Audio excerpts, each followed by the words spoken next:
You're back. Good. What can I help you with?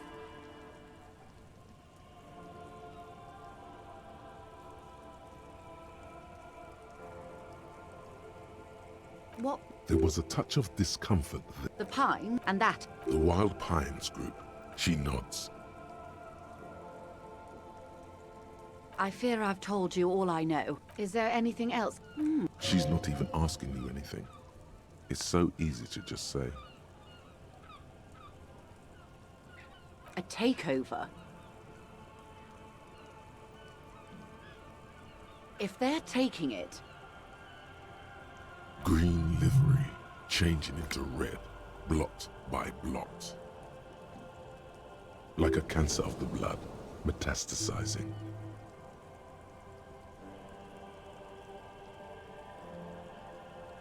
Then we're talking about a war. Evrart needs to let me into the harbor at once.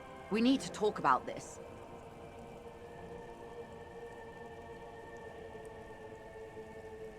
They most certainly are not. Crenell has 1,000 men on their payroll. The next batch will be a platoon of 20 men and a gunship. I've seen the Union's forces. They are better organized than these mercenaries. They also have the support of the people of Revachol West. It will take more than Crenell to wipe them out. Wild Pines will need to send more and better equipped men. Make no mistake, ma'am. I am sure you have the money. The question is, how many years and how many lives are you willing to sacrifice? What do you suggest I do? Does it matter? Or has her mind been made up for quite a while now? Everything affects the decision-making process, Detective. Officer?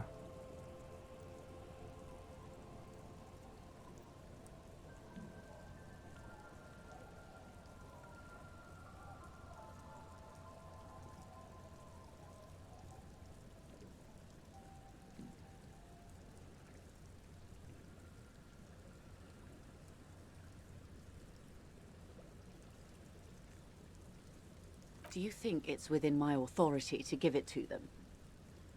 Do you think I can control the board and the shell-shocked mercenaries they've sent?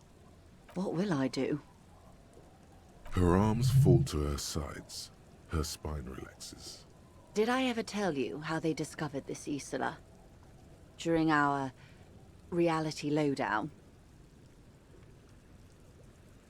It may be the only break we've ever caught as a species. The last one for 400 years. The nations who colonized this Isola called theirs Muindi, the world. It was all they knew, all they thought would be. That there would be something more was a gamble, akin to another world, or life after death.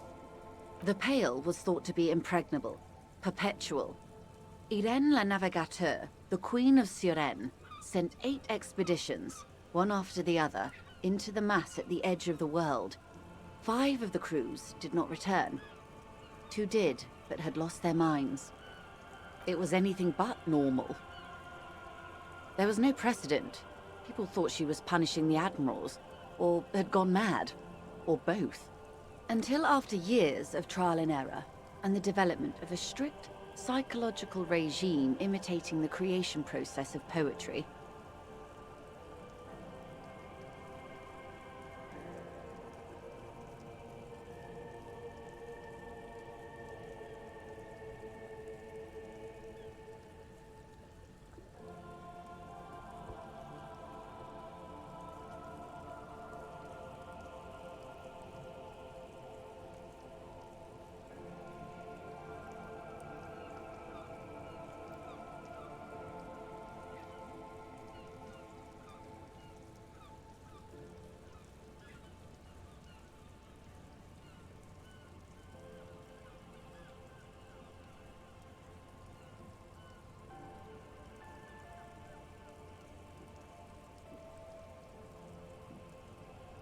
Called Volta do Mar, or Return from the Sea.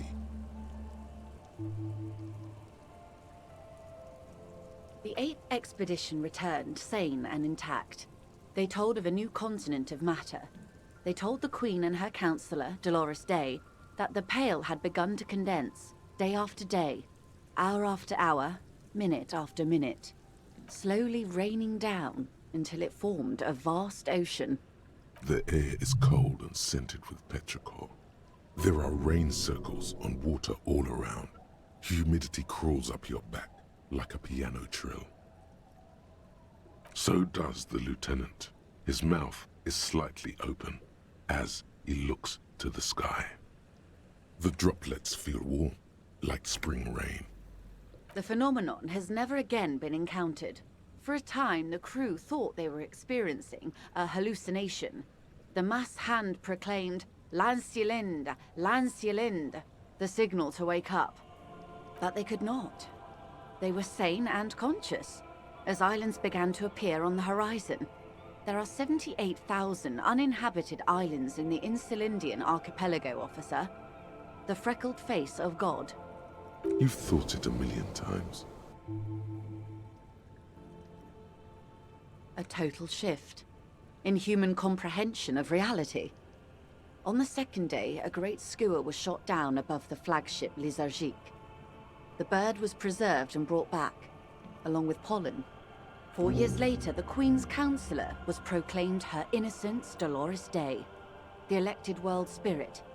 The age of humanism, internationalism, and parliamentary rule followed. We were high. On Caillou, the Pebble, the largest of the fertile, uninhabited islands of the northeast Insulindian archipelago. 4 centuries and 2 revolutions later, the first living, autonomous organism. Proof of reality. It's the symbol of Insulinde, detective. The coat of arms of the suzerain and the wings on the crest of the commune.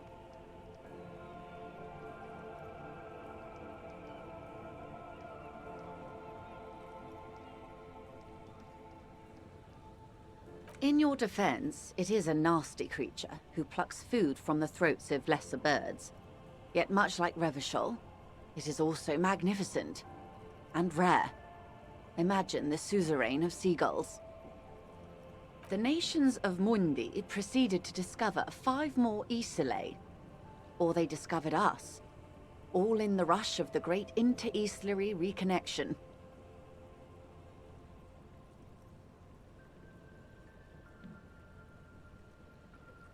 But these others weren't uninhabited.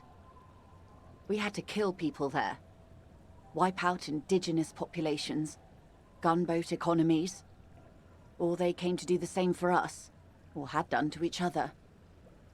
But there was no one but the skua, the Liliat Sea, and the Blood Beach, and the River Esperance. It was the new world. The Mondials used it to amass the greatest concentration of wealth mankind has ever seen. Revachol, the suzerain.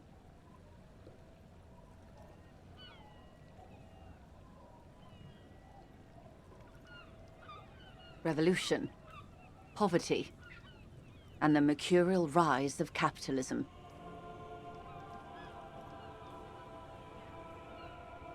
I will take your advice, Lieutenant Jeffreta. I will surrender Terminal B to the Union. She puts her hand in the rain. She's silent for a second. We will see. Ma'am, this may well unravel property law this side of the river. If that occurs, we may never see the end of this kind of confrontation. The next time there will be 2 strikes, then 4, then 100. What happens will happen. The age of capital has only begun. I will talk to my employers in person. We will amputate and cauterize Martinez, if you handle the situation on the ground. Yes, Mr. Clare has a 2-month head start. I can't let it grow any bigger. And I've exhausted all my options from here.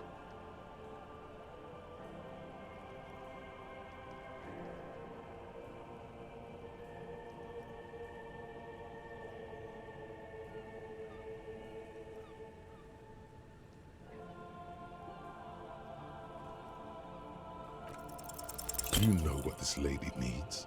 Some political advice. Even though she's a high-powered corporate executive, and you're an amnesiac degenerate, you're pretty sure she needs to.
You're back. Good. What can I help you with? She's not even asking you anything. It's so easy to just... Stupendous. I didn't think he'd pull through. Thank God. And indeed, Mr. Everard as well. In this investigation, one may have use for a firearm. You wouldn't want to get caught with your pants down. A takeover. If they're green like a cancer. then we're talking about a war. Everard needs to let me into the harbor at once. We need to talk about this.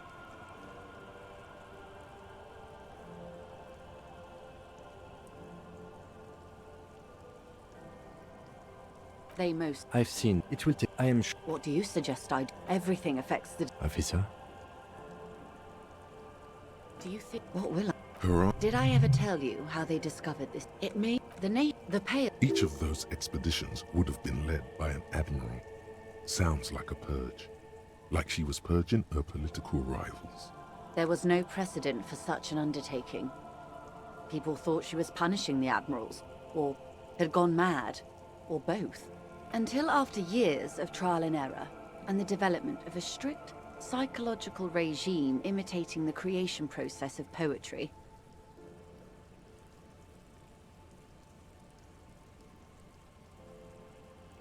Called Volta do Mar, or Return from the Sea.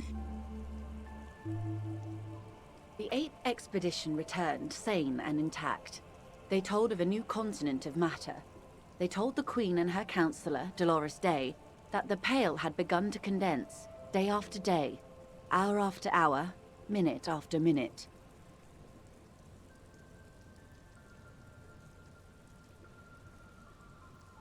Slowly raining down until it formed a vast ocean. The air is cold and scented with petrichor. There are rain circles on water all around. Humidity crawls up your back like a piano trill. So does the lieutenant. His mouth is slightly open as he looks to the sky. The droplets feel warm. The phenomenon has never again, but they could not. You've thought it a million times. A total 4 years later, the Queen's counselor was on Caillou. The first, in your defense, but there was no one but the Skua revolution. The gangs will run wild. I will take your advice, Lieutenant. She puts... We will see. Ma'am. What happens will happen. The age of capital has only begun. I will talk to my employers in person. We will amputate and cauterize Martinez, if you handle the situation on the ground. Yes, Mr. Clare has a 2-month head start. I can't let it grow any bigger. And I've exhausted all my options from here.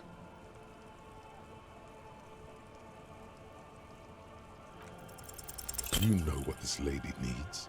Some political advice. Even though she's a high-powered corp...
You're back. Good. She's not even... Stupendous. That's beautiful. Keeping her calm. Perfect posture. Her eyes move across the muzzle keenly. A Villiers 9mm. front-loaded, 2 or 3 barreled. Villiers and LaSalle was one of the original 14 Indo tribes of Revachol. Did you know? Artillery and ballistics. Before the revolution, of course. They belong to some Gottwalders now.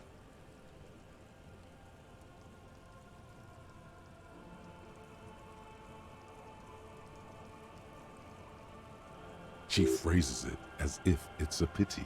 She also phrases it as a transition out of you waving your gun around. What else? It helps to sometimes hold inventory of the things you've achieved, you know. Clears the soul. A takeover.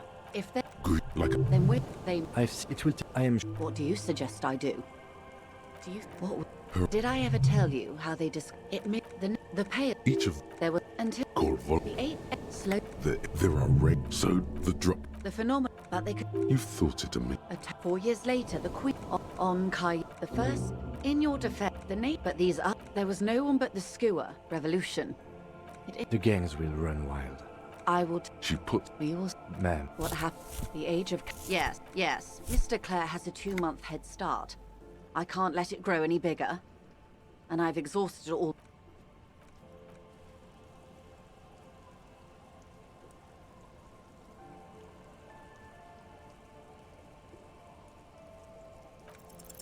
Do you know what this lady needs?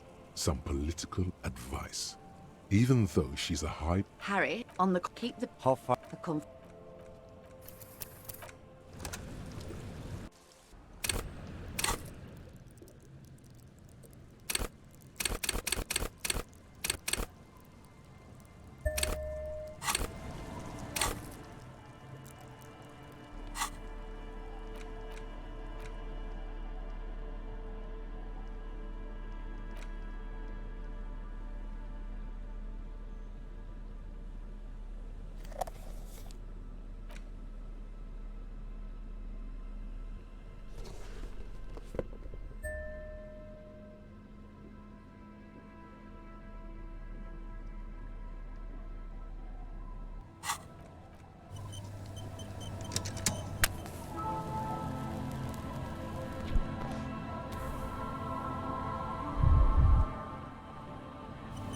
You're back.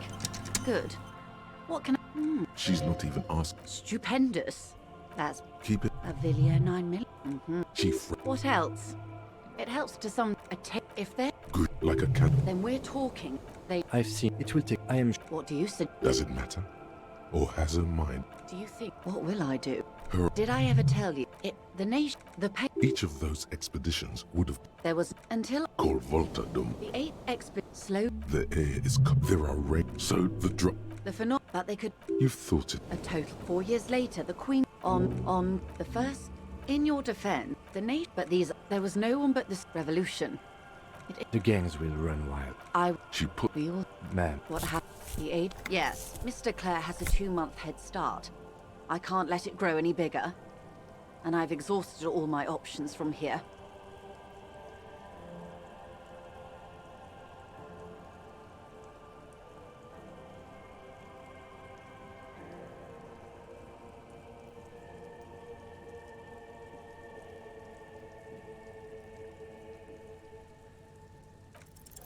Do you know what this lady needs?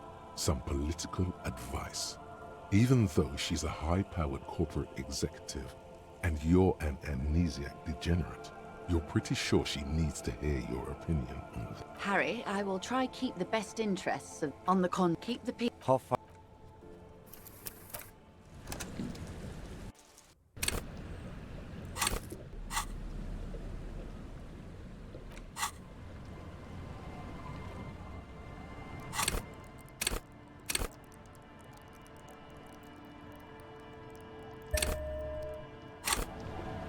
You're back.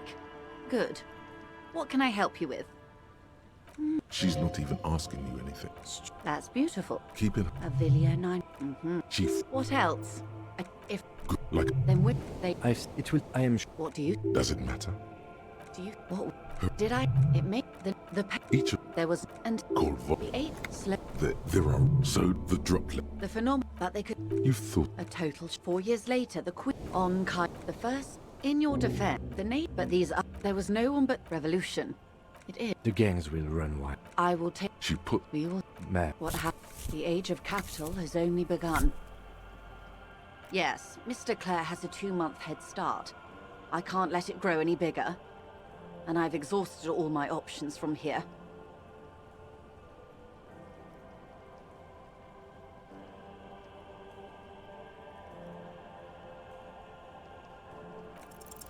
You know what this lady needs? Some political advice.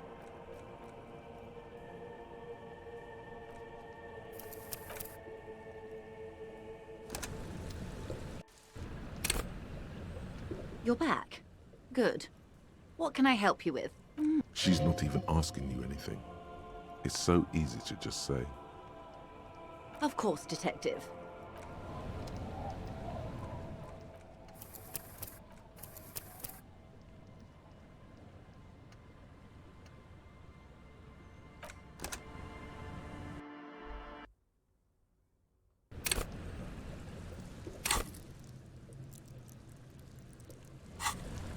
You're back.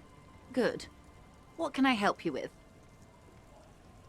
She's not even asking you. That's... Keep chief What else? If... good like a cat. Then we're talking. I've seen. It will take. I am. What do you... Does it matter? Do you... What will... Her Did I ever tell you?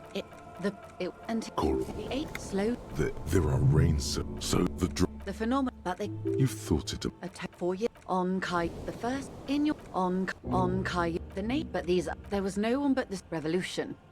The gangs will run wild. I will... She put We will... Ma'am, What happened? The age of capital has only... Yes, keep the peace, and I will keep my end of the bargain.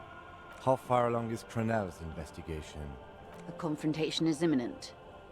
They have followed in your footsteps. As your investigation reaches a climax, so does theirs. They are your shadow. Arm yourselves. Armor yourselves. Protect their targets. Violence may be unavoidable, but we can limit the casualties. Soon. I do not know precisely. They have cut off all communication, you see. They know I've been feeding you information. One last thing, Lieutenant Dubois. I've given the matter much thought and come to this conclusion.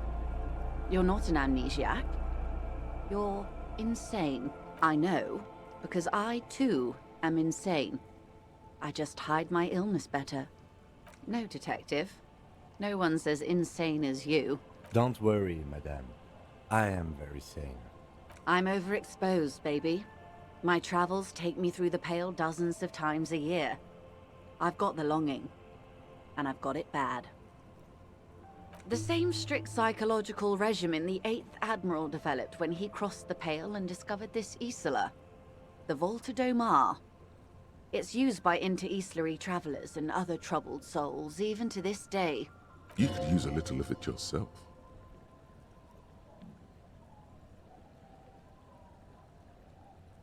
Watch out for yourselves. They will strike soon. The lieutenant watches her boat grow smaller on the bay. Its white sails fluttering.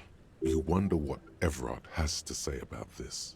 Slowly, the sails turn grey-blue as more oxygen gets between you.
guess?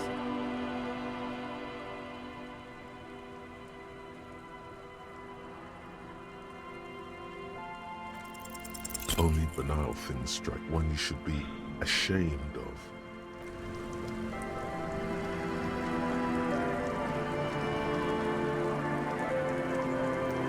Aye, the sea's gonna calm down soon, I can feel it. The wind is turning southeast.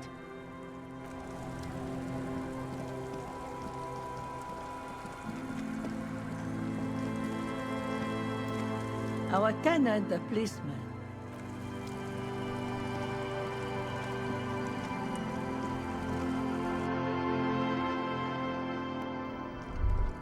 Is that the phasmid?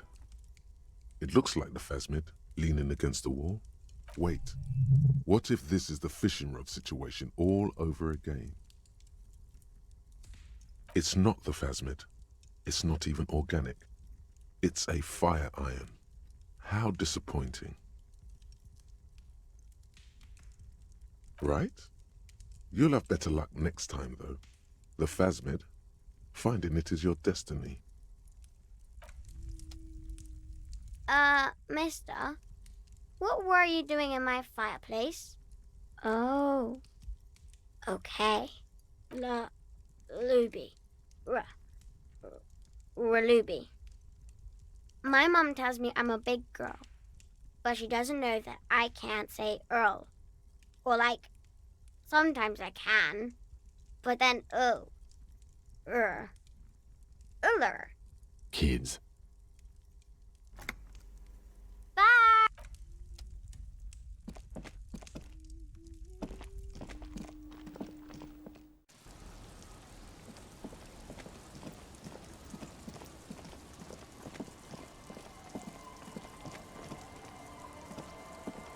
Tequila sunset.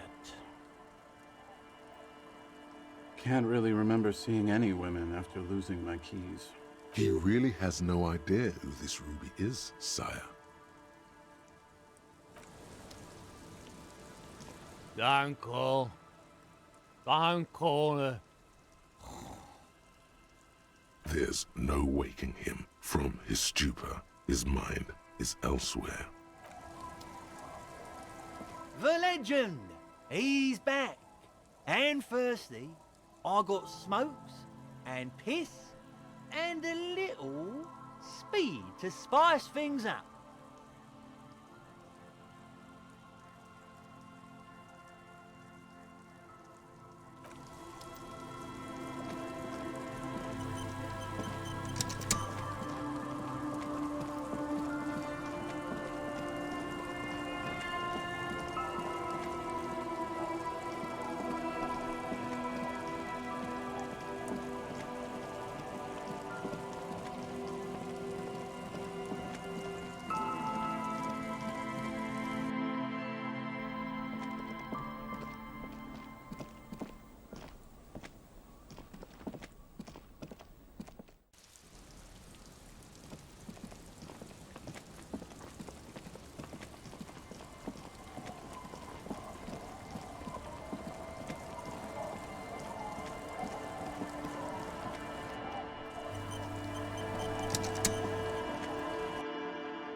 As you look at the floorboards in this corner of the shack, it's clear one of them isn't quite level with the others. The edge of a floorboard next to it looks scratched. Hollow space underneath the floorboards is dark and damp. You can barely make out the mixture of sand and sawdust below. Nothing particular catches your eye. Looks like more reeds. There might be something hidden inside the sand, though. Something bad. Someone's night thoughts. A last resort. You stick your hand in and start combing through the sand. Dry, not like outside. Fine dust.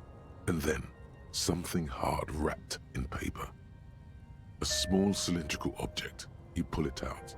A bullet. A 9mm bullet, to be exact. Fit for all muzzle loaders of that caliber. Like your own Villiers pistol, for example. The floorboard isn't interested. Maybe the washerwoman is. You have enough to confront her with.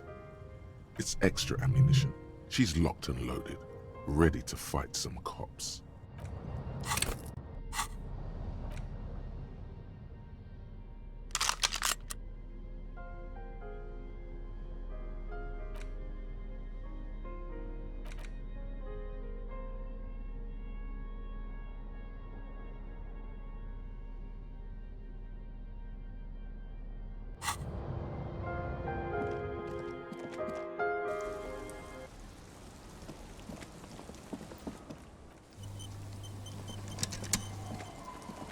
Our tenant, the policeman.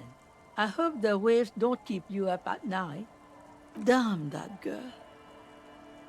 And without anger, a long and harsh life has taught her not to buckle under pressure. A bullet? You didn't put it there, did you? She did. Gone and hid things in there? She's usually a good tenant, and not a stupid one either. Yes, I let my room to that Ruby girl. As I've done before when she's been in trouble or just looking for solitude. I've made it clear, we welcome all kinds of people here. She came last Friday, left on Monday in a hurry. What has she gotten herself into, that girl? That's for the police to find out. Right then, please answer each question to the best of your ability. I'm sure we have a few. Yes, early with the dogs, around 8 o'clock, I think. She probably heard the Lieutenant's Kanema drive by, and it woke her up, just like it did you. Yes. That is a downside of having a 130 kilowatt engine. It lets the bad guys know when you are coming.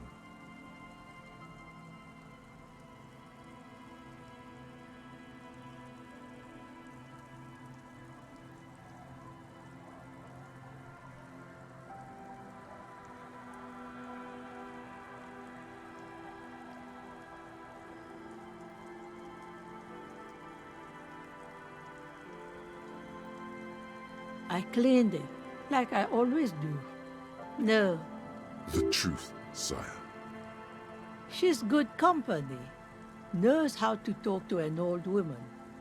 At my age, you don't get a lot of quality conversation. So I really appreciate that about her. Did she talk to you much during her last stay? No, she was mostly silent this time, kept to herself. She tried not to let it show, but I could tell she hadn't come to fish. Usually she likes to cast a few lines, but this time she mostly stayed in her room. How would I know? She's a gruff one, but not violent. She doesn't go around toting a gun. You could ask her about your hunch, that it was a desperate measure. See if she thinks Ruby fits the bill. Do tell. Exit from what?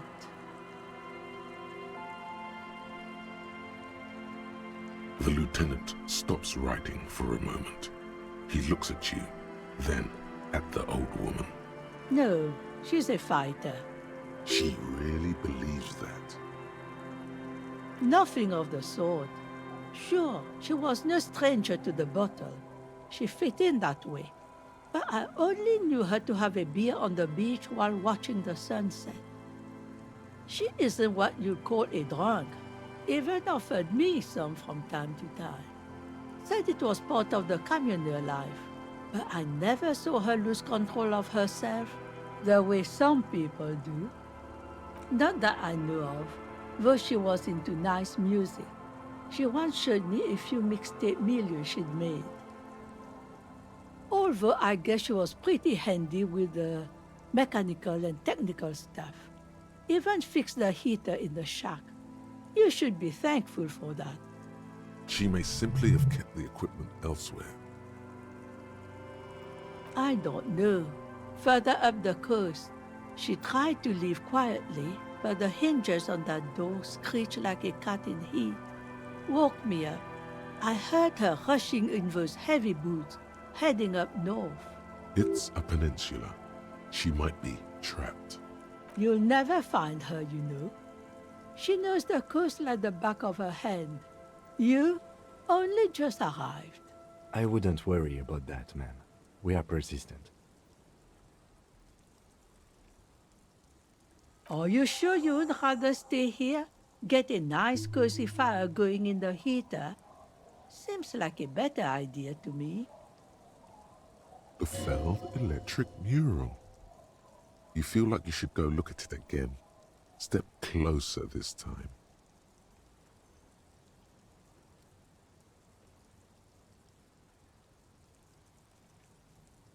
What more do you want to know about that poor girl? Yes, let's hear verse up. One, she's a good.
The trap is full of locusts, but they seem weak and unhealthy.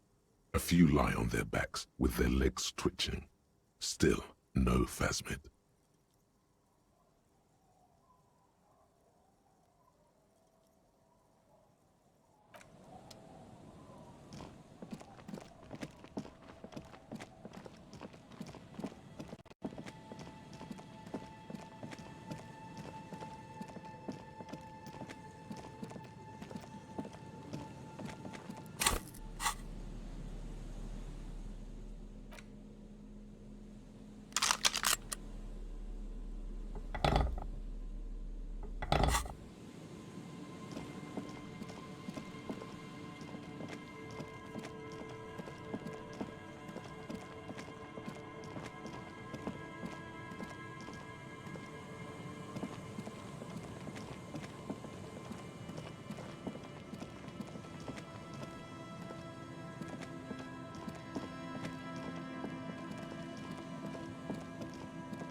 The Delta Logistics Company truck stands here waiting, reflecting white light from the courtyard behind it. You knew it would be here, blocking the gate. Yes, people hard at work at their desks. They can barely tell if it's day or night anymore, because the lights in the building are so uniform and bright. Who knows when they'll come out? Irony. They're yuppies masquerading as Mazovians. Or was it Mazovians masquerading as yuppies? Even they get confused sometimes, out here in poverty-stricken Martinez.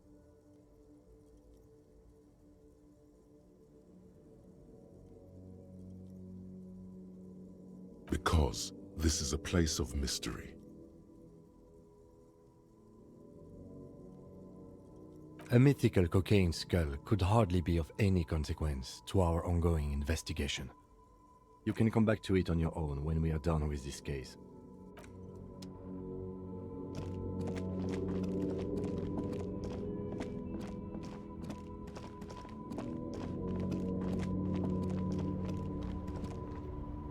The speakers below are banged up and worthless.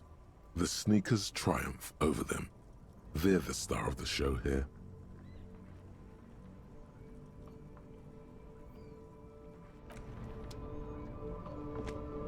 You keep coming back. That's good, officer. The shine on these sunglasses lasts.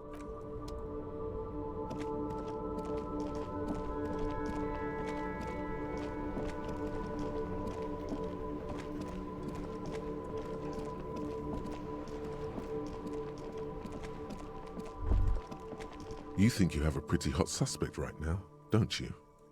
That ruby of yours? Notice how it came together without casting too much suspicion on Clasia. It was nice and ruby-centric in the end. Anything strike you a bit off about this mishmash?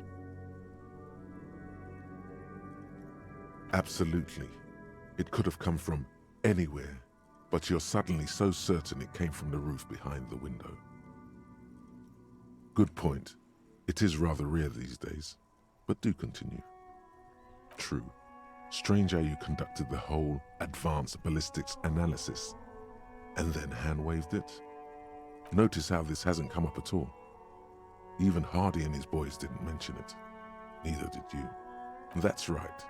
Finish thought. Just finish it and conveniently go on. She's watching you leave right now, you know that.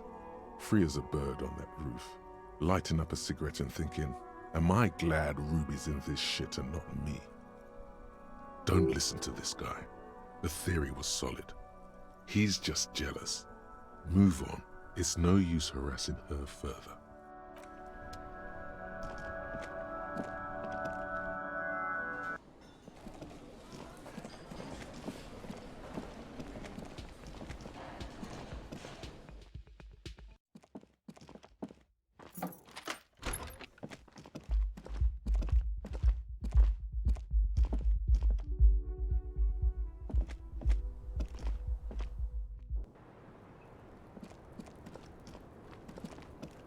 I was just thinking, what a nice day for questions pertaining to a murder investigation.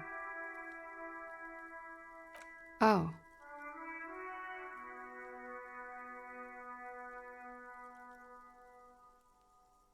Did you take the documents? He's trying to throw her off with the bluntness of the question. No, of course not. As I said, it would have been too risky for me to use those documents anyway. My employer gave them to me. In truth, I should have destroyed them. She doesn't seem to be lying. She's genuinely spooked by their disappearance. They couldn't know where I put it. I'm absolutely sure I was not followed. And I've told no one but you. You mentioned seawater? I was worried I'd been too careless with the latch. The documents were probably just washed away.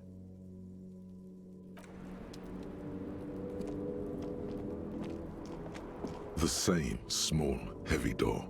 No lock in sight.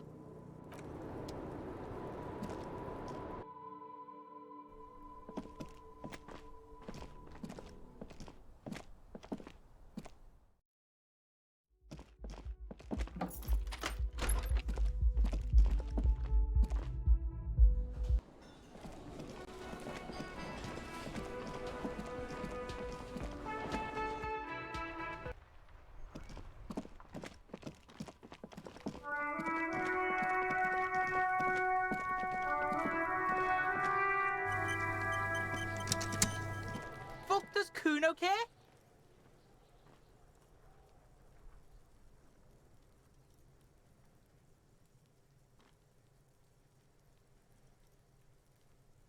Kuno...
does Kuno care?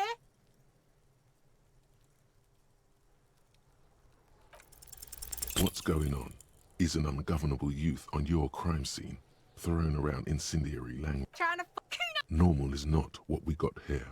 You've got to work with what you have for now. Kuno.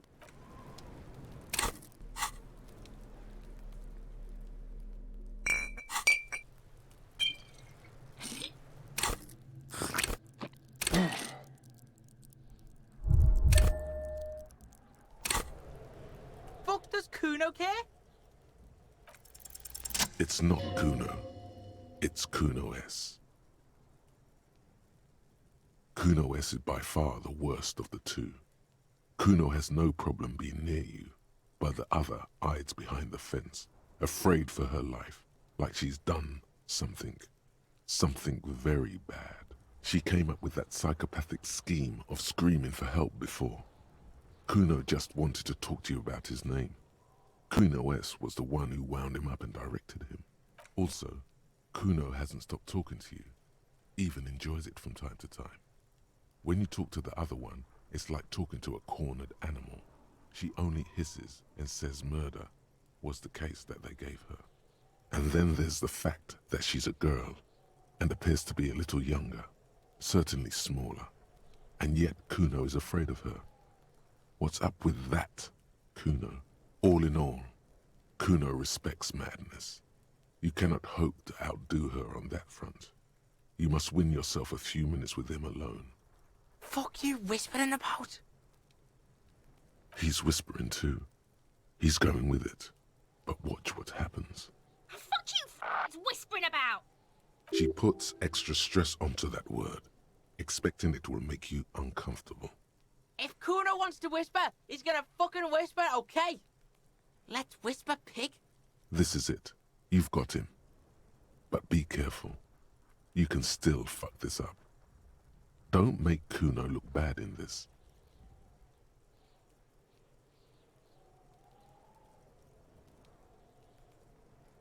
She's not fucked up. Everyone's fucked up. Stop judging shit. Wrong move. But he's whispering still. You haven't lost him.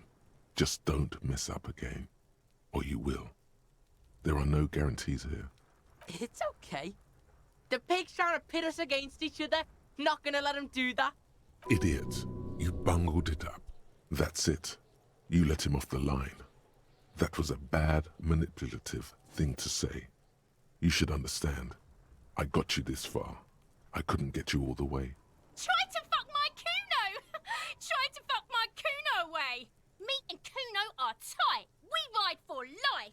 A chill comes over you, the wind from the boulevard south, lashing you for trying to separate them, for trying to take the street out of Kuno.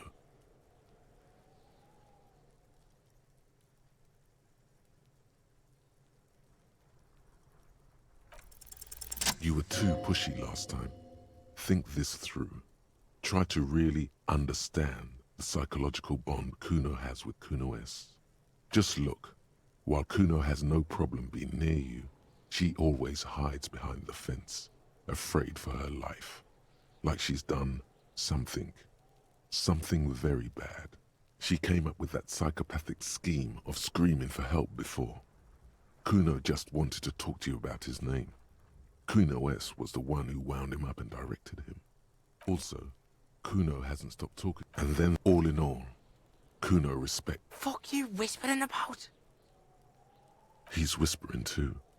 He's going with it. But watch what happens. Fuck you whispering about? She puts extra stress onto that. If Kuno wants to whisper, he's gonna fucking whisper, okay? Let's whisper, pig. This is it. You've got him. But be careful. You can still fuck this up.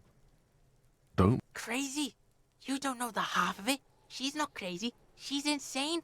Dangerous. She's smoked a man. She's done people in. Probably even pigs. Stop talking to him! Kuno, I'm fucking warning you! You're gonna get us into shit! She understands what you're trying to do. Yo, see? Did Kuno not tell ya? Kuno told ya. Kuno talks to whoever he wants.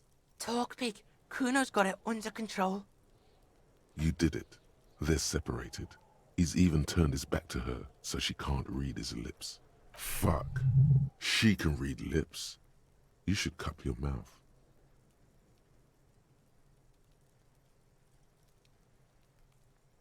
Kuno means she killed someone. That's right. She's a killer. Like, actually a killer. His little green eyes are fixed on yours. He's meant everything he said before. But right now, he not only means it, he is sincere. Killing is serious shit. Kuno's always serious about the 488. 488. The criminal code doesn't go higher than 190. She's probably killed a pig too. I mean, I'm pretty sure she has. Forget Kuno said that. Kuno was just shitting. Kuno was just running his mouth. Kuno's stupid like that. There's something cold in the air, like water lapping against cold stones, or dripping in a hallway nearby. 3 years ago, there were shoes in the corner. A cop would be too large for her to overpower, but a determined child of her size can still kill the vulnerable, the elderly, the homeless, or other children. The creature peers at you both from over the fence. There is something searching in her eyes. Fear.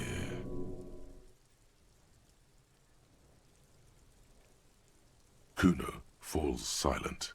He does not look at you when he replies. Kuno, that's it. That's what Kuno is starting to think, yeah. He usually looks you straight in the eye. A little something just crumbled there. Don't move your head. Just from the corner of your eye, look at her. Though her friend spoke too low for her to hear, Kuno S is not smiling anymore. Kuno wasn't around, and C was with Kuno. Told you this already. Look, Kuno's gonna put you at ease. We didn't do it. He speaks the truth, my liege. Yeah, she's psycho.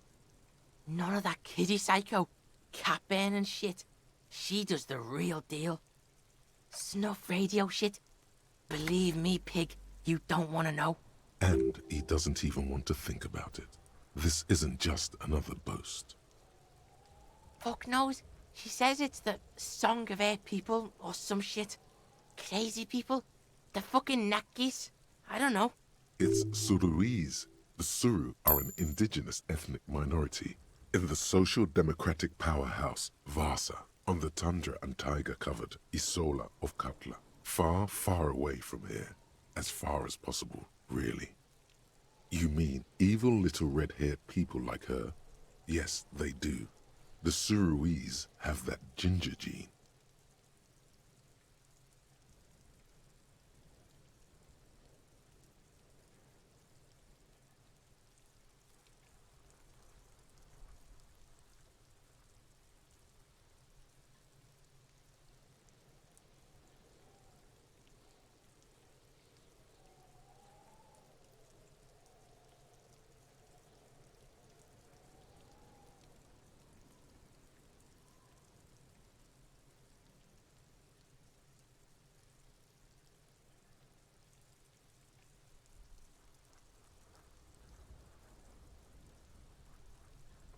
Suroise?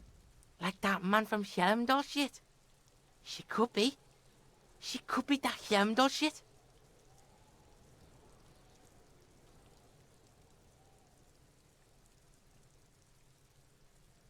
Revelshot does have a small Suruese community, or she climbed into a yakberry crate and was shipped over accidentally. Fuck no, she's not me sister.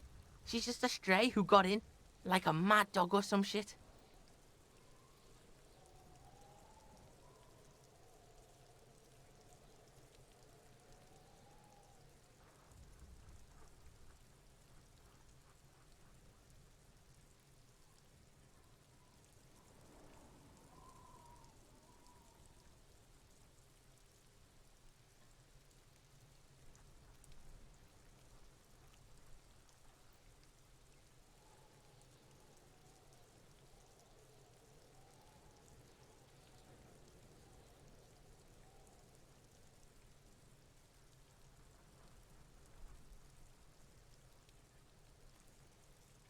Yeah, she was just there.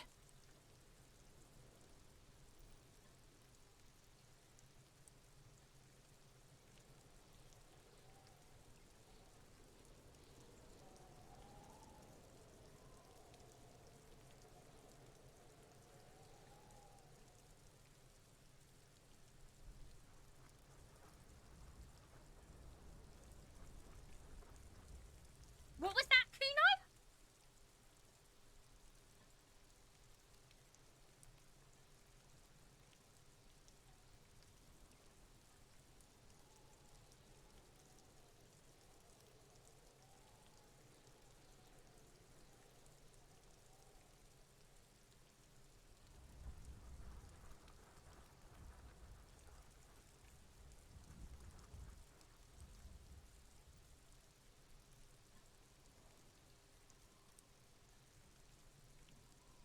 She was in the hallway, dripping wet, by the fucking shoe rack, in the dark.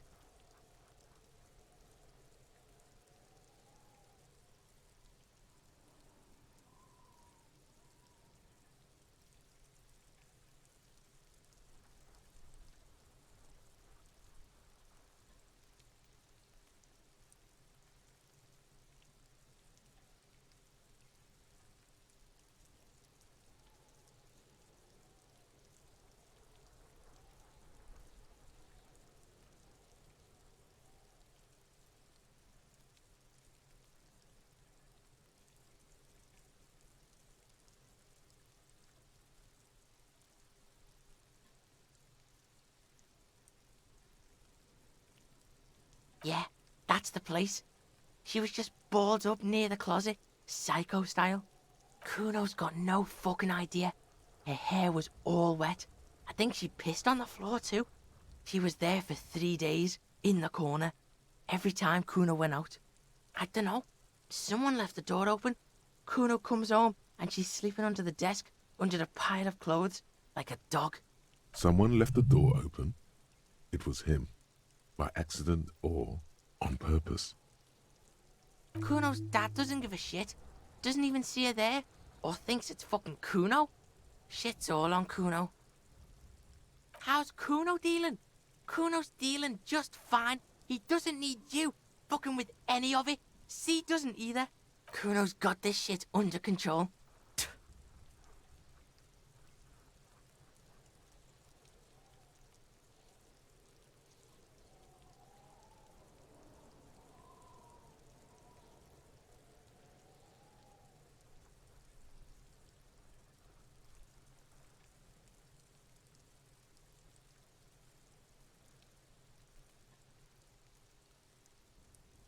Listen, listen. C is Kuno's go-to. Kuno's protecting her. You fuck with C, you fuck with Kuno. You threaten her, you threaten to take her away. This is what it all comes down to. He needs you to take him seriously now. I'm going to kill you. I'll run when you put the cuffs on her, sneak up on you later, and fuck you up. You understand? He may not be able to do it, but he will try. Right now, he believes he will. Alright, now we can do business. Yeah? What do you want? Kuno can hook you up with... Oh, don't hook him up with shit, Kuno. See? Relax. He respects the Kuno. Kuno made him respect the Kuno. You respect the Kuno, you get all kinds of shit.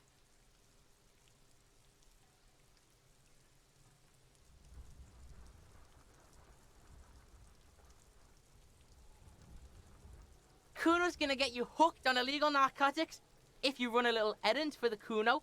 Get you hooked, pig. Get his hook in you.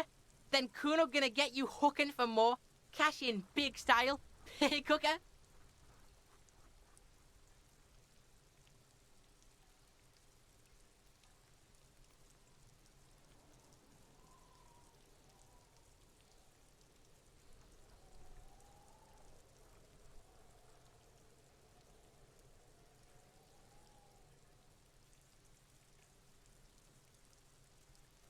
See, it's tension and release with Kuno. Now we releasing. The pan buying shit, that's on now too. 90% discount for Kuno's pig. Kuno can flex. Kuno flexes for hobos. Kuno sees you're in need.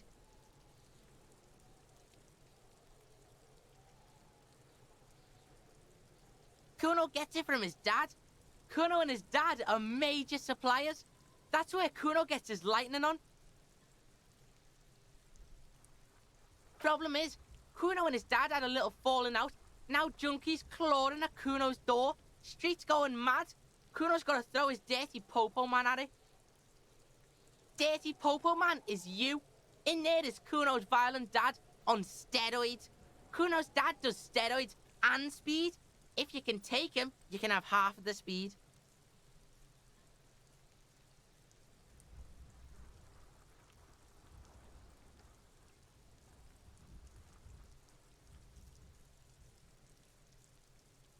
Kuno's dad is a fucking monster. He's the most violent man in Revachol. He doesn't give a shit about a single thing. He drinks too. Are you sure you can take on the most violent man in Revachol? In your condition? You can't afford to take a hit from this guy. I mean, anabolic steroids and speed. You're best off dodging blows, wearing him out until he has a heart attack. Like half? A baggie, but like in this vial? That's half a gram, sir. Yeah, half a G. Want it or not? Fuck you talking about half a G? This shit is giant, grade A shit. So clean you can barely see it. You can barely see it because there's barely any. Okay, Kuno's listening.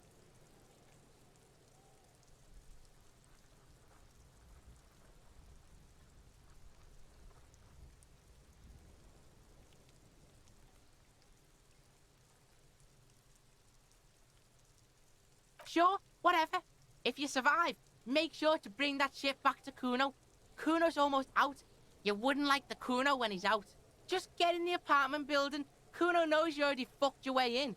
Kuno knows everything. Go to room 12, first floor, and kick down the door. Police violence style. Kuno style. And then it's action time. You're locked in the room with violent fuckheads. That's it. Next time Kuno sees you, you better have his shit. What the hell are you signing us up for here?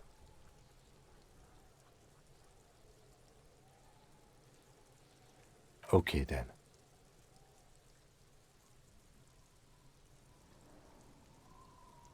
Here, pig. We're fun now. Performance buddies. Kuno could already see you soaring through the air like a fucking eagle. Pig's in Kuno's debt now. Money debt. Money debt doesn't mean anything. He's just saying words. You're not in his debt. Kuno doesn't fucking care.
plaster cast bust depicts a middle-aged man with impressive sideburns. The name on the plinth reads, Kraz Marzov. Honestly, he does kind of look like you after all.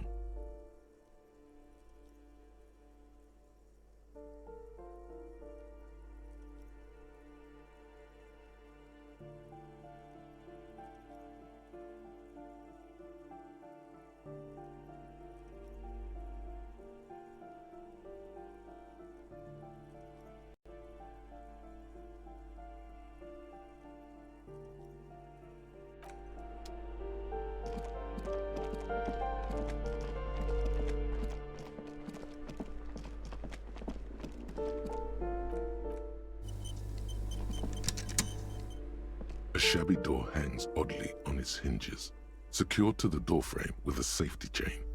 An unpaid energy bill is attached, threatening to cut off the electricity.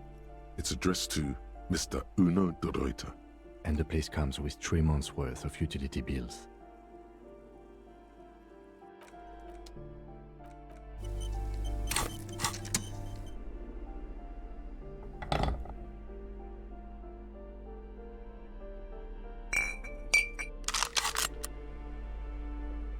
A shabby door hangs oddly on its hinges.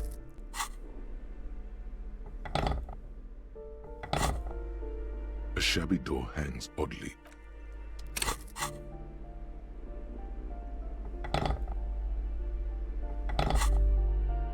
A shabby door hangs oddly on its hinges, secured to the doorframe with a safety chain.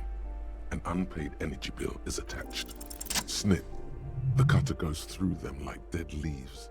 The links fall to the ground on the other side of the door. Don't let the quiet fool you.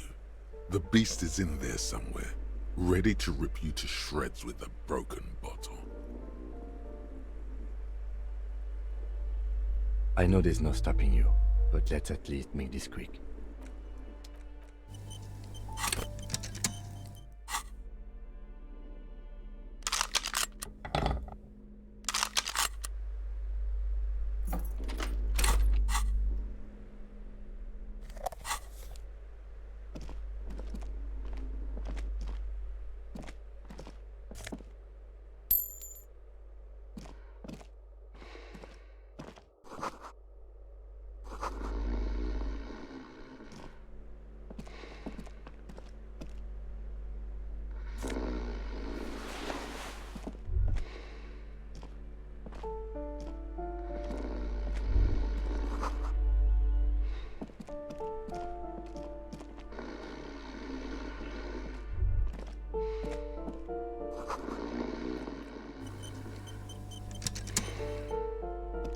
A bundle of clothes heaped on the bed, a stained parka, some towels and a duvet, some socks even.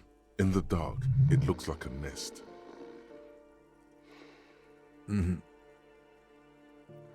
Something underneath there is breathing. It doesn't give a shit that you're a cop. Stop your hand now, or you're gonna die. It's not too late. No one's going to blame you for backing out. You don't have to do this. Just get out. Your hand touches a greasy duvet covered in cigarette burns and ketchup stains. You hear a growl. There is something alive underneath it. It's deep, in suffering somehow. You see a 60-year-old, fat, red-headed man passed out from large amounts of alcohol, and God knows what else. The smell of shit rises from his mouth. You don't have to take him down. He's already down. I'm afraid it is. Look, it moves. And look, the other foot is camouflaged by a striped sock bearing the name Max Tor on the sole. 3 toes are poking out of a hole. Max Tor is a gas company. He's wearing free socks from a gas company. They probably came with the bills. A groan rises from the man's throat, dry like a death rattle. He's trying to say something in his sleep. Well, judging by the color of his hair, I would say yes, it is. The lieutenant's right. The man's unwashed hair bears a familiar ginger tone. Even the hair on his chest is coppery. The light from the window falls into his half-open eyes. There's still plenty to be scared of here, just not what you thought. I think he's still quite bad. I mean, what he has come to. This man won't be feeding his family anytime soon. Not that he was, but at least he won't be beating his son. A pair of half-open bug eyes is staring back at you from the dark, empty, and frozen. It's clear that the person behind them is not awake. Can't you tell? It happens to exceptionally committed substance abusers. They fall asleep with their eyelids still open. Not a pretty sight.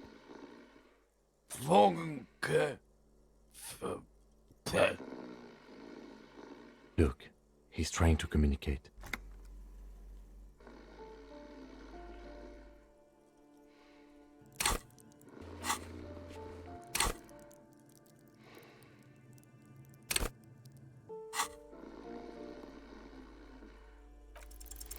The man groans once again.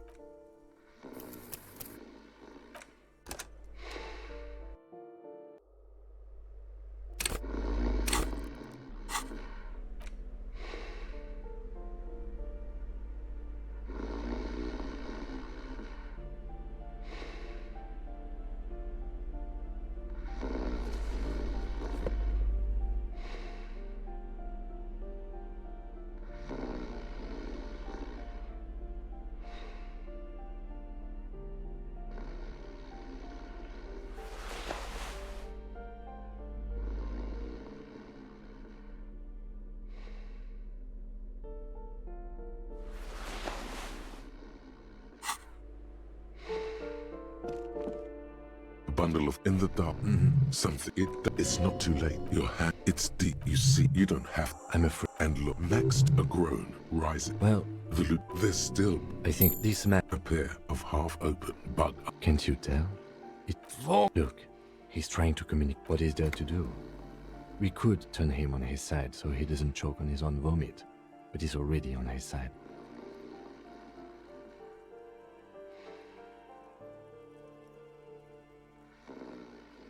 We could take him to Remedy or Saint-Baptiste, but he doesn't have money for medical services. The almshouse would turn him down. They don't do charity for people who are trying to kill themselves. Besides, he'll be dead in a few. Years, months, weeks. The pile of blankets grunts miserably.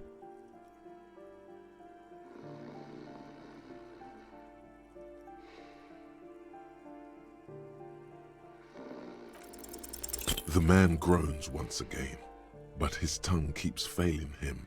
It's impossible to make out the syllables.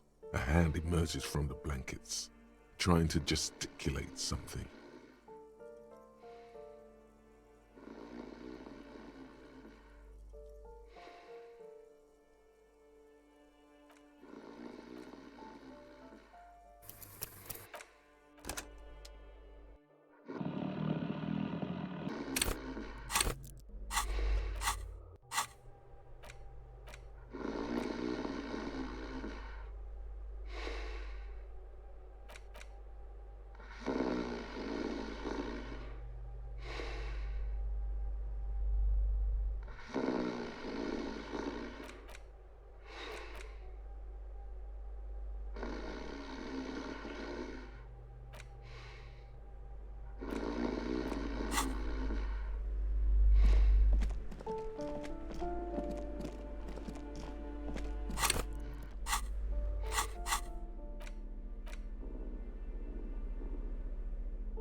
The cover of this pocket-sized volume features a swirl of orange, yellow, and green.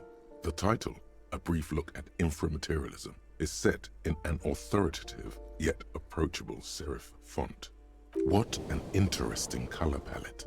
It's vibrant, yet somehow leaves you ever so slightly nauseated. On the inside jacket flap, you find a brief summary. What is inframaterialism? A highly theoretical branch of Mazovian communism, a collection of mystical ramblings by a discredited revolutionary, or possibly both? This brief look, TM, introduces readers to one of this century's most fascinating and misunderstood theories in a concise, jargon-free manner. You turn to the table of contents. The guide itself is divided into several sections with seemingly esoteric titles like Effects of Plasm on Root Vegetables and Mental Projection and Transference. There's also a brief introduction about the life of Ignis Nielsen, known to his numerous admirers as the evangelist of the revolution, and to his even more numerous enemies as the apocalyptic Shrike. Ignis Nielsen remains one of the most controversial and fascinating figures to emerge in the years of the anti-centennial revolution, second only to Karamazov himself. During his unparalleled life, he helped guide a revolution in one country and found a new state in another. Along the way, he committed some of the most notorious war crimes in an era famed for its atrocities. And yet, his most fascinating contribution to history may be the most overlooked. His theory of ideological plasm, from which his followers and successors developed the school of communism known as inframaterialism. If you're like most people, you probably believe that your thoughts reside in your brain, right? That's not right at all. Thoughts don't exist in the brain. They float through the air. Your brain is but a fish swimming through them. Very interesting, and not so far removed from Ignis Nielsen's own theories. As Mazov's devoted comrade and leading theoretician, Nielsen was responsible for developing much of the intellectual foundation of communism. But his interests and speculations were famously wide-ranging. During his final years in exile, he produced, among other things, an early guide to home brewing, instructions for raising revolutionary children, plans for a universal pictographic language, and a detailed materialist critique of Dolores Day's chess strategy. A true man of ideas, equal to any of the great DeLorean polymaths. But one subject he returned to time and time again was the fundamental relationship between thoughts and matter. We may yet discover, he wrote in his notebooks, that under certain exceptional circumstances, the proletariat's embrace of historical materialism may be so fervent that their beliefs take form in the world of matter as a kind of revolutionary plasm. Certainly, in essence, Nielsen is arguing that thoughts don't just reside inside the brain, they radiate outward from it. According to this idea, the brain is an ideological transponder, constantly emitting waves of highly politicized energy, which Nielsen called plasm. Woe is right. What's more, Nielsen speculated that this plasm, when it becomes powerful enough, might begin to influence the material reality surrounding it. Hence the name, inframaterialism. Unfortunately, Nielsen passed away before he was able to develop these initial ideas into a full-fledged theory. That work was left to subsequent generations of communist theorists. Building on Nielsen's basic insight, these theorists reached a startling conclusion that a sufficiently revolutionary state might begin to exhibit certain extra-physical effects based on the amount of plasm generated by its citizens. Correct, though certain particulars of the theory are commonly attributed to Nielsen himself. The evidentiary basis of those attributions has always been a point of contention between inframaterialists and their critics. The actual theory is highly technical, but for the purposes of this brief look, TM, that's a fine working definition of the concept. That's because this is absolute idiocy, not even worth engaging with. Inframaterialists divide the extra-physical effects of the revolutionary state by the level of plasm required to achieve them. At the lowest, or first level, revolutionary plasm is believed to stimulate or invigorate matter without altering its essential properties.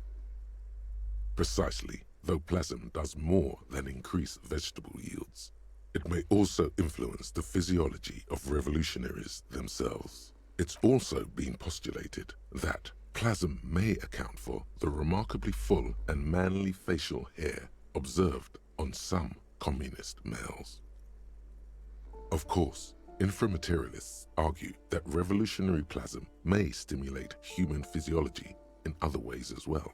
In fact, reports from the revolutionary period claim that the most radically devoted communards were able to engage in vigorous intercourse for up to 8 hours at a time.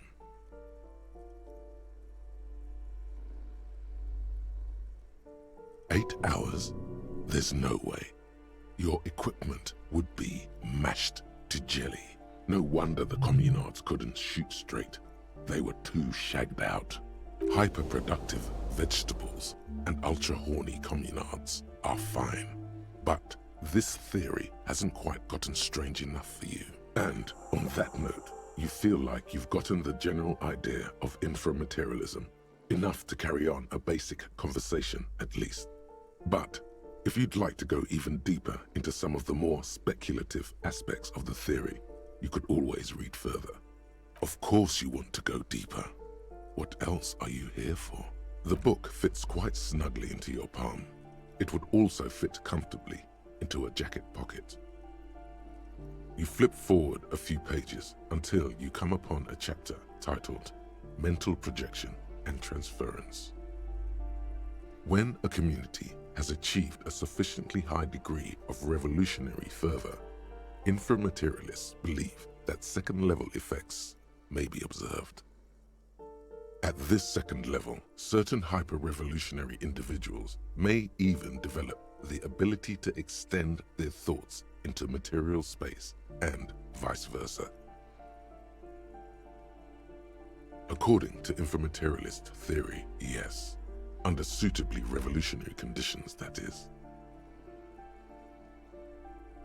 It's become something of a folk legend that during their final meeting, Nielsen and Mazov didn't speak a single word, preferring to sit in silence with their chamomile tea, reading one another's thoughts.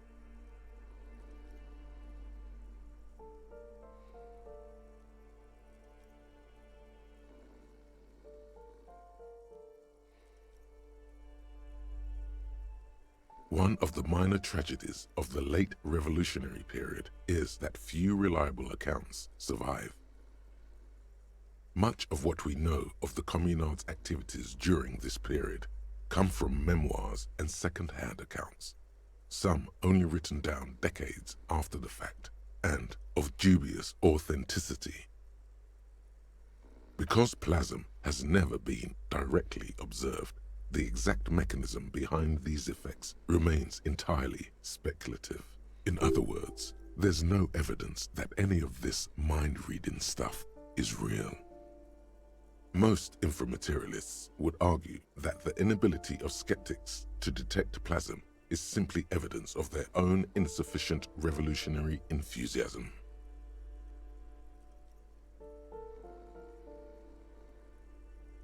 There you have it, a perfectly unfalsifiable loop. The theory is impossible to disprove on its own grounds, meaning it's hardly a theory at all. This should be more than enough for a stimulating discussion. That said, if you're still yearning for more, you breeze through the next several sections until you arrive at the final chapter, titled A Communism Above Reality. When a society's revolutionary fervor reaches the third and highest level, inframaterialist theoreticians have postulated that the laws of physics cease to be laws. More like suggestions, according to some of the SRV's leading inframaterialists. Of course, it's impossible to say what exactly happens under these conditions. No known society has ever achieved the levels of revolutionary enthusiasm the theory seems to require. Some inframaterialists have even argued that it might require more plasm than humanity alone may be capable of producing. In the SRV, there have been attempts to organize certain species of aquatic mammals, as well as a few of the higher corvids. But as of this writing, only human beings have demonstrated the intellectual capacity for revolutionary communism. There are numerous stories from Samara involving bandits or fascist mercenaries being levitated by farmers from the most ideologically advanced communes. Of course, few of these incidents have ever been rigorously investigated or substantiated. The form of these stories also recalls several well-known Samaran folk tales, in particular the one commonly known as Clever Oleg and the Flying Magistrate. Among known attempts to channel third-level capabilities, the most well-documented is the curious case of Coalition warship Debutante. It concerns an interesting series of events that took place during the invasion of Revachol. As Coalition forces made landfall, a cadre of Nielsen's most fervent acolytes attempted to compress a Coalition-era static with their collective will. According to Communard law, these acolytes positioned themselves at the top of a redoubt just over the bay of Revachol. From that vantage, they proceeded to visualize pinching Coalition warship Debutante between their fingers, a gesture believed to assist in the extra-physical materialization of their thoughts. There's no evidence the Communards were equipped with finger pistols, though it's unlikely they would have decisively altered the outcome. The acolytes, along with the redoubt, were vaporized in an artillery strike before the process could be completed. Picture the lot of them, all standing with their fingers in the air 1 minute, the next reduced to a bloody mist. It's been said, though, that in the weeks following the battle, the captain of the Debutante noted an increase in incidents of crewmen striking their heads on unexpectedly low bulkheads. Of course, colorful anecdotes only scratch the surface of what inframaterialists believe may be possible in a truly third-level society. Some have theorized that such a society would be fundamentally unrecognizable, lacking many of the institutions we typically take for granted in advanced societies, including organized governments, financial institutions, and law enforcement. Did that book just say there's no place for you in this future? Others have argued that people living under third-level conditions will be immune to such infirmities as hunger, disease, and mental illness. In some of his later writings, Nielsen himself speculated about the potential for an extra-physical architecture that disregards the laws of bourgeois physics and instead relies on the revolutionary faith of the people for structural integrity.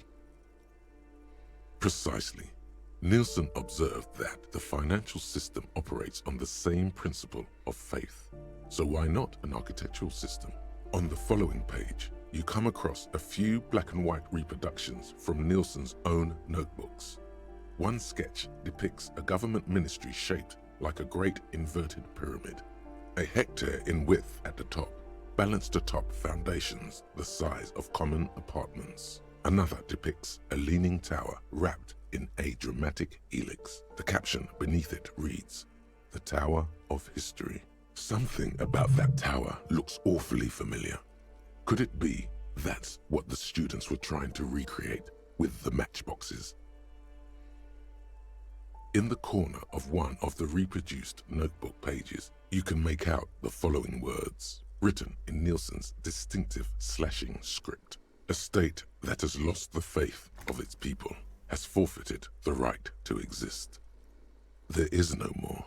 You've reached the outer theoretical limits of communism, and in less than 200 pages. If you'd like to read further, may we recommend a brief look at Occidental architecture?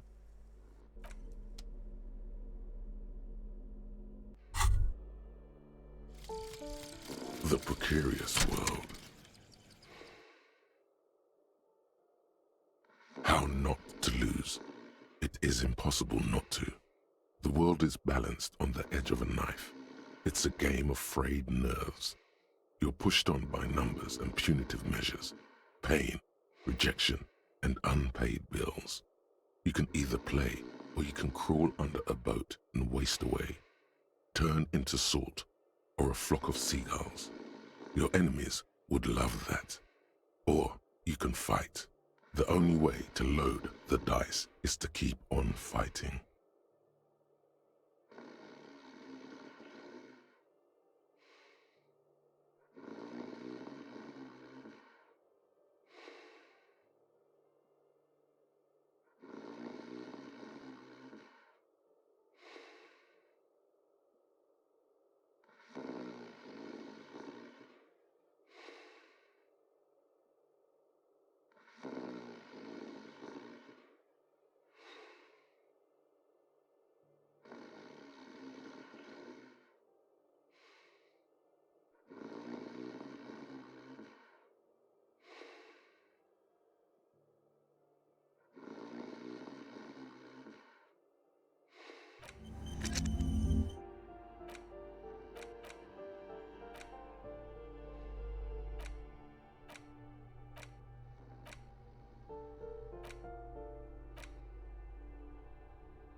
Bundle of in the dark, it looks like a nest.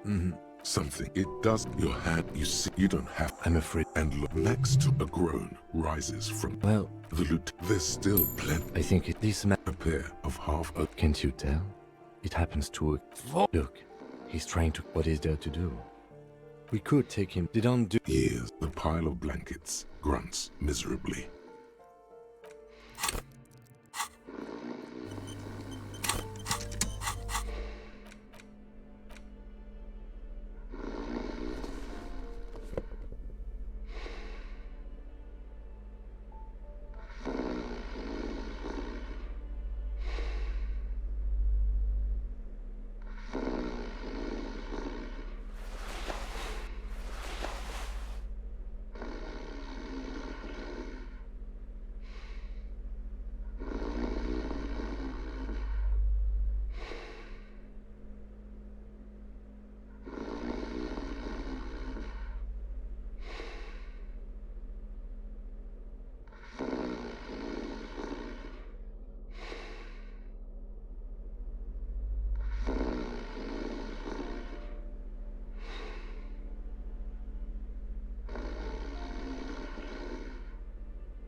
The aging alcoholic is still there, breathing. The man groans once again, but his tongue keeps failing him. It's impossible to make out the syllables. A hand emerges from the blankets, trying to gesticulate something. And then it dawns upon you, clear and surreal. Pigs, he says. He's trying to call you pigs. His hand falls back on the bed, limp and defeated. A loud snore escapes his mouth. He's asleep again. At least he got to say his piece.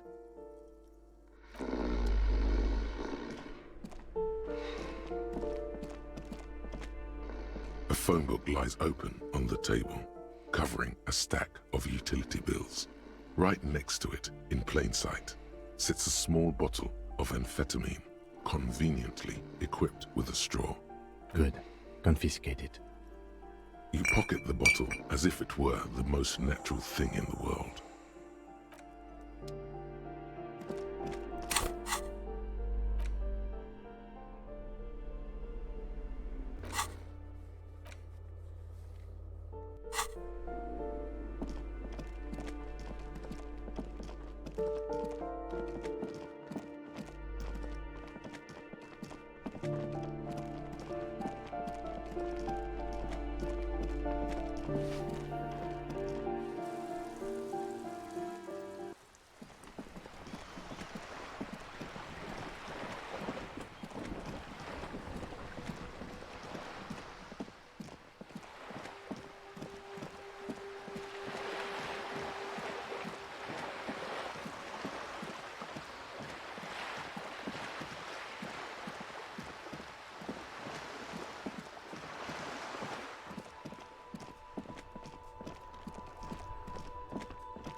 Kuno care? Alright, so you got Kuno's kilo. Here is how we do it. First, you give Kuno Kuno's kilo, then Kuno gives you half back. That's how we split it. It's the best way, street way.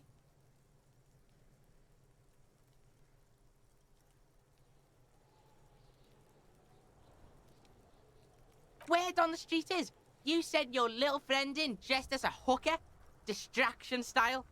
That's some sick shit.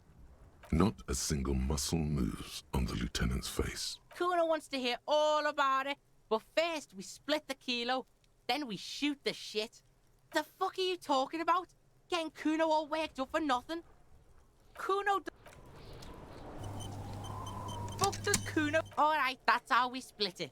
It's the best way. Alright. Kuno knew you'd try that sneaky pig shit on him. Tell him, Kuno! Kuno's got brains. This shit doesn't surprise Kuno.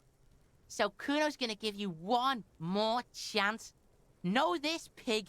Shit is major. Major fucking choice, pig. Kuno won't take this shit lightly. The pieces are moving, pig. This is fucking domino shit. It's hard to see how not giving a boy a bag of amphetamine would cause some catastrophic cascade response. Hard to see, but easy to feel. Somehow, this will change things. Tick, tick, tick, tick. Decision time. What's it gonna be? You gonna fuck the Kuno?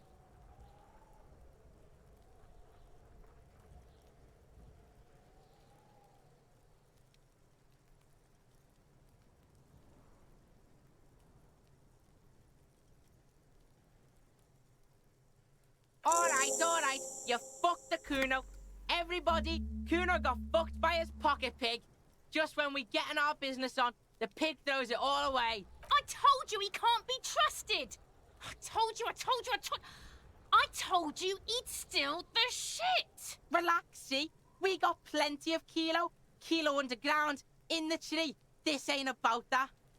This is about you and Kuno. You mismanaged this shit. Now everything is fucked between us.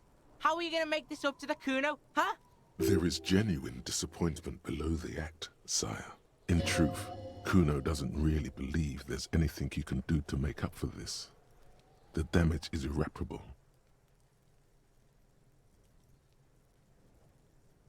The fuck do you know about Kuno's life?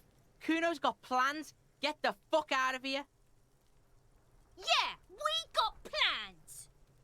6 meters underground, below piping from before the war, the collapsed remains of the Martinez storm drain system. There are 2 stolen flashlights with piles of batteries next to them, beside 2 bedrolls, in the dark and opening into the lower tunnels. Yeah? How the fuck are you still alive, pig?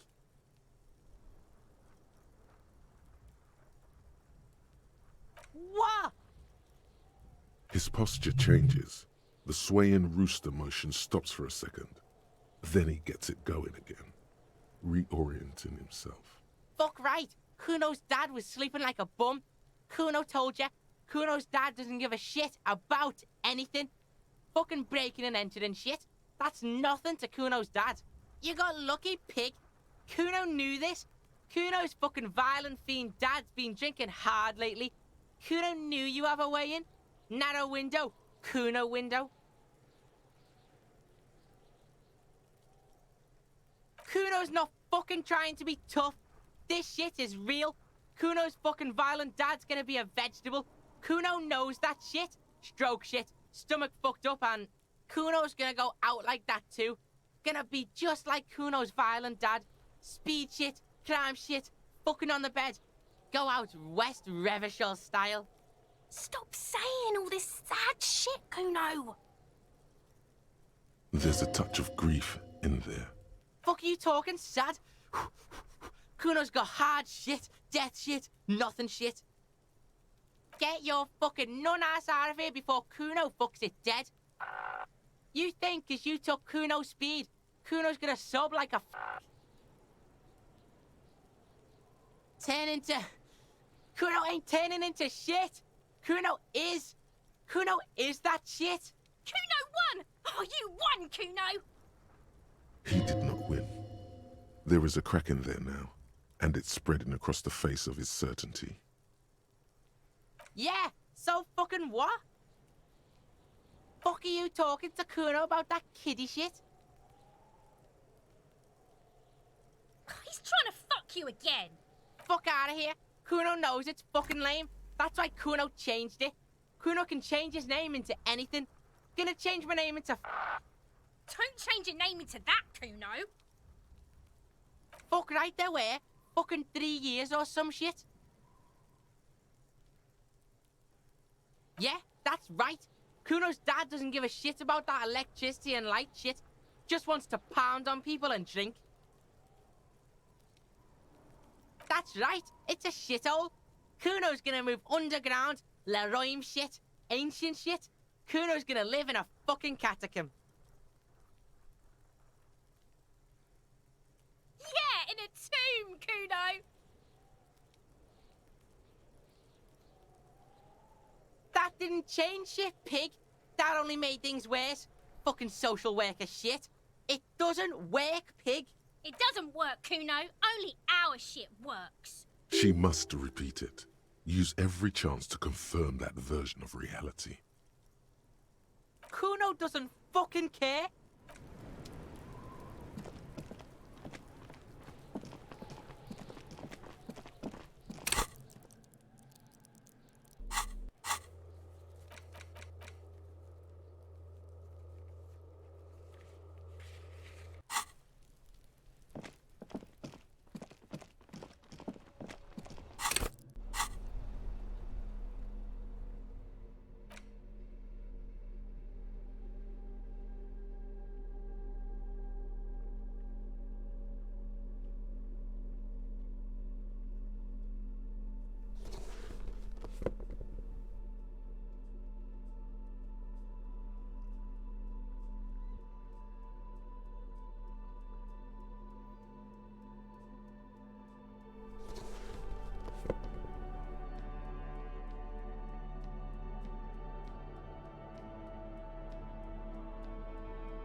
You see, a once bright mural towered. A slogan used to intertwine with the loops a long time ago. Now, only a shadow of peeled letters remains. It says, "Tomorrow is just a whisper away." Above the mural, a collapsed roof, broken windows set in walls that are cracking and will soon also fall, and the coastal breeze rustling and sighing in the remains of the edifice. Felled electrical, How ironic. All these dark rooms. Feld Electrical, you only know them as a small company that makes ink cartridges. Looks like they used to be big. There's something in the wind. Sometimes the only way to go forward is to fail first. Indeed, somehow you knew it was here. An urban ruin gutted by looters that once used to consume money and dispense warmth and light. You felt it before, when it rained in Martinez, and you felt the cold of the rain. The feeling persists. It has been in you ever since. In there? She could. Or she could be in the identical room over there, or in that boat shack, in that church tower maybe. Why single out this one building?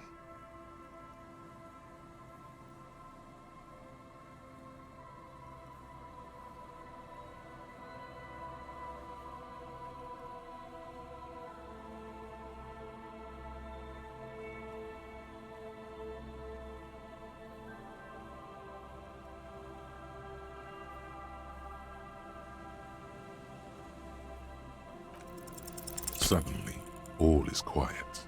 There is no cold hand brushing against your forehead, no rustle in the reeds. The wind has died down or gone behind a corner.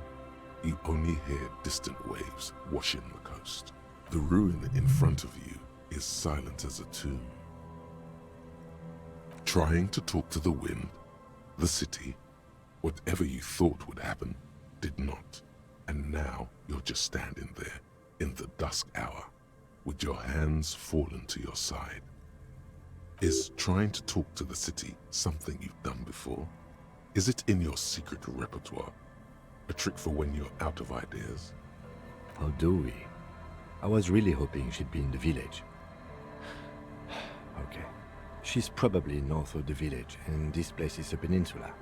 We already scanned most of the outdoor areas on our wild cryptid hunt, so we have an understanding of the geography, at least. And then there's the church. We've already searched that and can rule it out. I know it doesn't feel like progress, but exclusion is a step too. Anyway, we do it the old-fashioned way, sector by sector. Go over the whole peninsula, ask the locals, enter the places where we can enter first, like we did in the village. Then, if we're desperate, we can look where we can't enter. Bunkers, storm drainage, this place. I'm sure it won't come to that. Walk the coast, the old boardwalk, the reeds. You can always come back here and talk to the wind again. Look where it already got you. An adventure awaits. An adventure on the windswept urban coast.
An old door, worn by elements, guards the depot.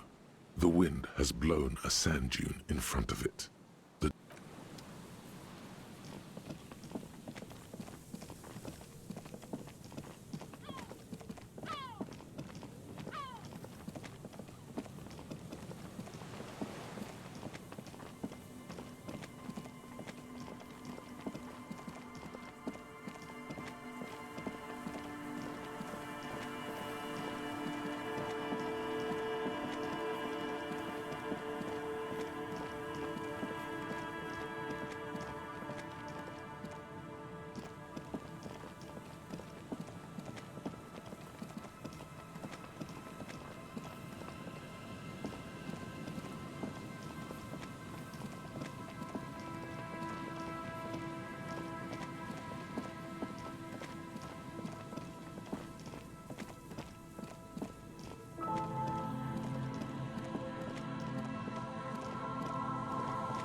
ghostly shades facing a crumbling wall, with another 7 shades standing 10 meters from a cold behind them.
Our tenant, the policeman.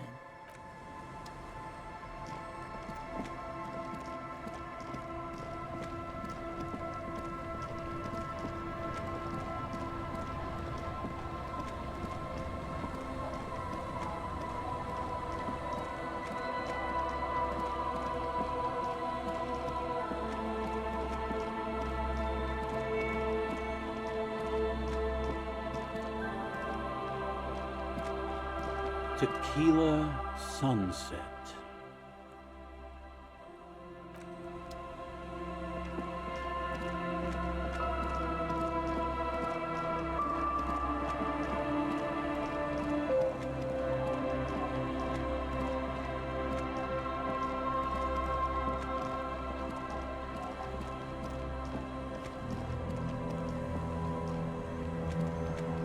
The sea's gonna calm down soon, I can feel it. The wind is turning.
The once bright mural towers above you, saying, Feld Electrical, R&D. Tomorrow is just a whisper away.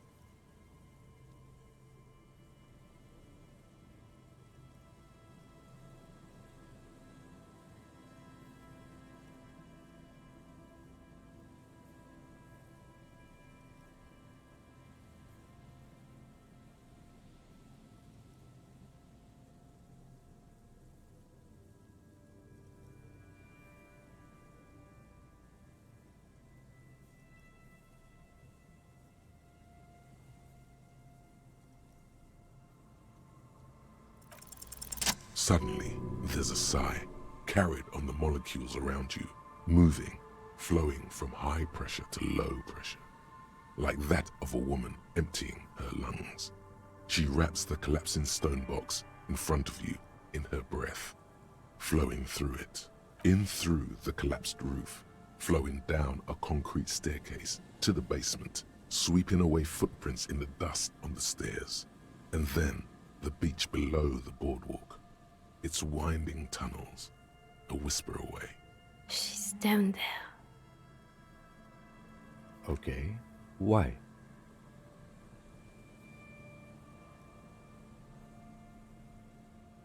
Right. How do we get in there? The doors were on the collapsed side of this building. They're gone, basically. Finally, my time to shine. Perhaps you can climb them. We are not climbing anything. I'm 43 years old, and I plan to live to see 70. There has to be a way to use brute force. Climbing sounds unsafe. Brute force is safe. Look around and find something to break if the ladder fails.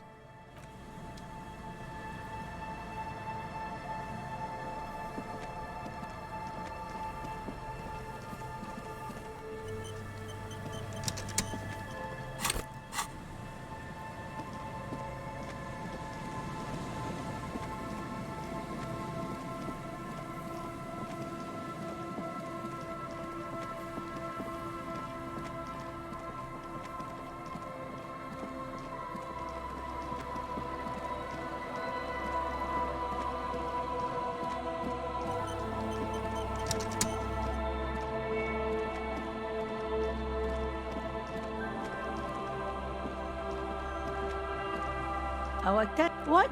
Yes. Yes. She tried not to let it. Yes. Let's see.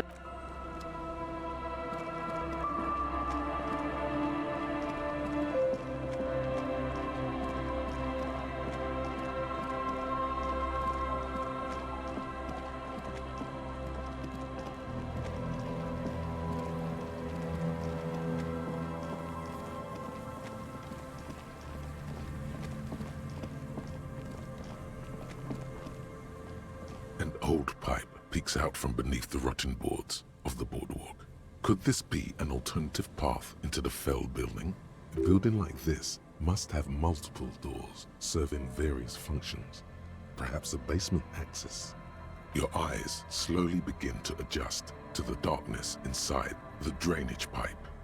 The lieutenant looks over your shoulder. At first, you can't make anything out in the darkness at all. As your eyes adjust, you see some trash, crumpled up newspapers, cigarette butts. Someone has half-heartedly spray-painted skulls on the right side. And nothing. Broken glass from bottles thrown against the walls of the pipe. A syringe. Given that this isn't a martial arts thriller, it's highly unlikely, and not without risk to our health either. However, the pipe suggests there may be an entrance to the basement around. And it's right here, a maintenance door. It's jammed shut. The subtle approach isn't going to work on this one.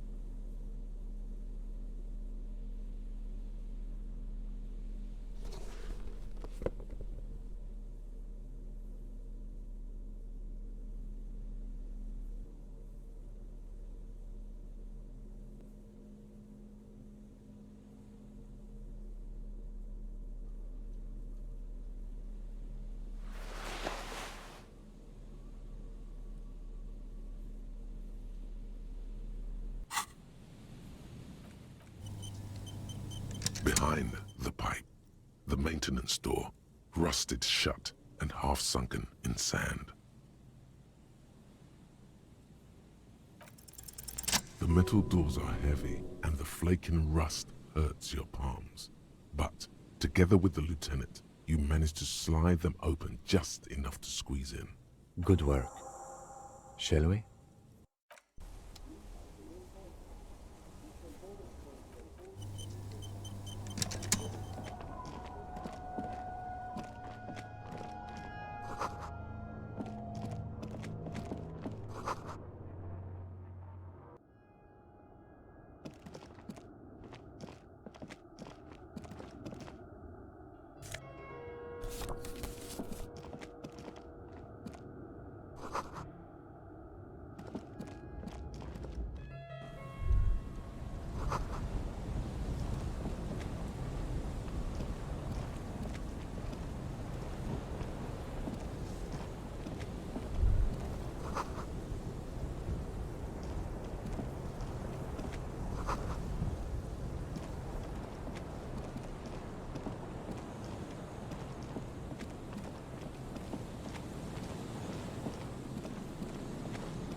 This hat is so soft, so warm.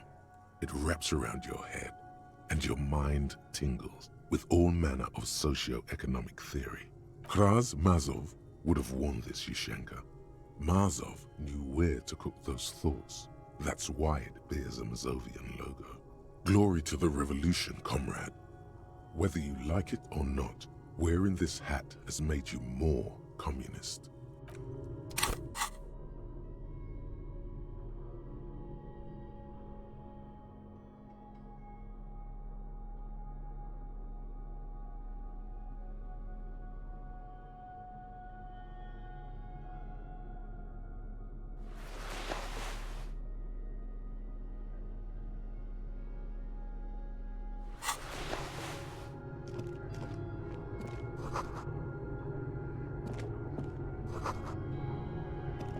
A mustachioed and mutton-chopped man, amateurishly depicted, gazes at you with sad eyes.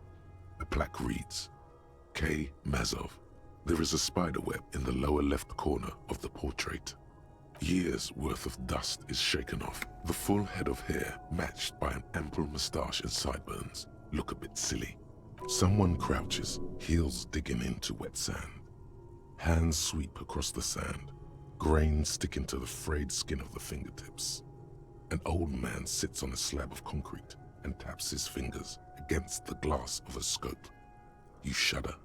Yes, I can see that. Looks like some communists were hiding out here. They left a long time ago. The lieutenant does not seem to share your enthusiasm. Half a century? This was probably part of the network of defense posts the communards built against the amphibious landing. I think the purpose of this bunker was to produce propaganda. It would have had radio equipment back then, but that's all been looted. We have found a lot of those lately. I guess what most people think of as history tends to linger in rundown neighborhoods. Martinez being what it is, no one has gone through the trouble of cleaning out the old bunkers. Good hiding place for someone who's up to no good. I won't stand in your way, but only after we're through with this case. Millions of depictions of Mazov have been produced. They're not all connected. Besides, that looked like some student. The youths always go for this kind of stuff. You mean like Ruby? No, I think we've stumbled on a piece of history. A mustachioed.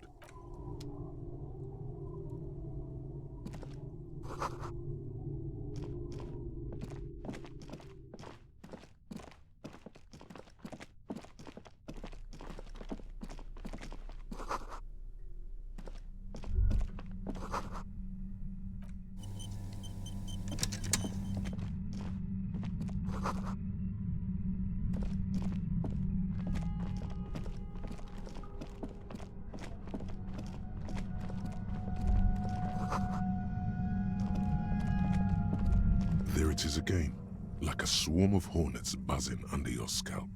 A strange tingling you can almost smell. No, what do you mean? I don't feel it, but we should still be careful. There were footprints back there, and I'm pretty sure they were fresh. Looks like our suspect. If she's in here, we need to plan our next step carefully. Once we detain a credible suspect, who knows what the Union and the Wild Pines will do? We'll set in motion events we have no control over. You will upset the balance of power in Martinez. The deadlock between the company and the Union will destabilize. This part of town is a fine clockwork puzzle. Disturb its peace, and it will start breaking down uncontrollably. Keep calm. Go over the whole situation in detail. I leave that to your judgment. You already know what I think about cross-pollinating information like this. It's dangerous, but... He just can't be sure. Maybe it will yield something useful. I still don't think that was a good idea. But yes, our affairs with the Wild Pines are in order, since she isn't in Martinez anymore. Someone's been a very busy boy. Good on you. You think we should finish running it now? Maybe you're right. It might not be as useful later. It's a minor point. Don't worry too much about this. There are bigger fish. Well, we are not responsible for what we can't predict, are we? I don't think the entire city will be razed to the ground. If you can't predict it, there's nothing you could have done. I think I see a cavern. Maybe more cellars? I think we've been careful enough. We still have the element of surprise. I wouldn't be so sure. You haven't exactly been sneaking. Or maybe not. Either way, once we go deeper, there will be no turning back.